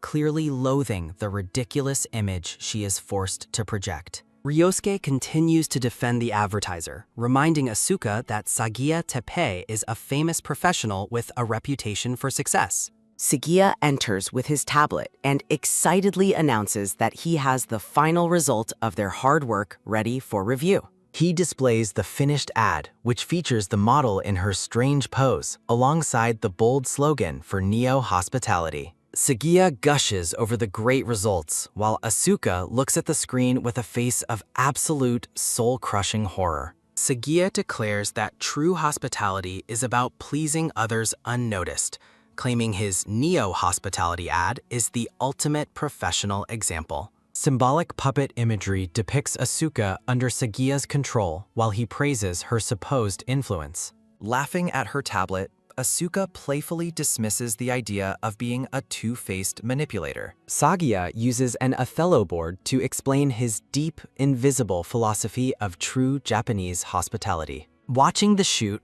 Ryosuke and Asuka listen as Sagia gushes about the model's smart and independent nature. Despite the bizarre outfit, Sagia insists Asuka looks beautiful and has completely mastered the strange look. Sagia enthusiastically praises Asuka's brilliance, while the model looks on with a mixture of surprise and intrigue. Asuka smirks with renewed confidence, convinced her natural charm is simply flowing out without effort. The final ad is revealed on Sagia's tablet, featuring Asuka's strange pose under the banner of neo-hospitality. A joyful laugh sounds as Asuka admires the finished product, clearly pleased with how the photo turned out. Looking at the same ad on her phone, Ima's face remains unreadable while she notes the splendid picture. A sudden, sharp spit sounding as Taiga, a man with long dark hair, reacts in horror to his phone. A heavy, repetitive cough sounding while Taiga struggles to recover from the shock of the viral image. Wiping his mouth, Taiga stares at his screen in disbelief, stunned by the sheer absurdity of the ad. A sharp gasp sounding as a young couple stops dead in their tracks, horrified by something ahead. The giant billboard of Asuka's bizarre neo-hospitality pose stands revealed outside the traditional Yoshida restaurant. Passers-by mock the advertisement, whispering that the restaurant must be desperate or just a cheap countryside inn. Ryosuke smirks arrogantly, dismissing the judgmental whispers as the ignorance of plebeians who don't understand high-level art. Sagia declares the ad his masterpiece, and inside the restaurant, Makoto looks around with a confused expression, sensing that something is very wrong. Makoto asks Emi about Ryosuke's whereabouts, learning that the younger man has been busy outside all day. A loud, insistent ring sounding as the restaurant phone goes off, startling the wary Makoto. Answering the call, Makoto is shocked when a regular customer named Nara cancels their long-standing reservation. Nara tells Makoto he won't be visiting for a while, asking if the chef has seen his new billboard. A sharp, pained gasp sounding as Makoto and Emi rush outside and stare at the billboard in horror. Ryosuke is caught happily photographing the billboard, while Makoto stands behind him, frozen in absolute shock. Turning to his uncle, Ryosuke excitedly asks if the billboard isn't amazing, showing off his social media plans. Makoto explodes in fury, demanding to know what happened and why this disgrace is attached to his restaurant. Ryosuke boastfully reveals his connection to the famous Sagia Teppei, thinking his elite friendship justifies everything. Laughing at Makoto's confusion, Ryosuke claims Sagia insisted on making the ad for him as the future owner. Emi bluntly denies knowing Sagia's name, leaving Ryosuke momentarily stunned by her lack of recognition. Mimicking the model's pose, Ryosuke tries to explain the concept of neo-hospitality to his horrified family. Makoto warns that the ad violates their private brand, as cancellations begin to pour in from offended regulars. Ryosuke scoffs at Makoto's outdated mindset, insisting that the restaurant must modernize for the current era. When asked about the funding, Ryosuke smugly confirms he used the restaurant's money for the project. Makoto's face drains of color, his silent shock turning into a look of pure, unadulterated horror. Emi berates Ryosuke for signing a contract without consultation, telling him he had no right to do so. Ryosuke offers a fake apology,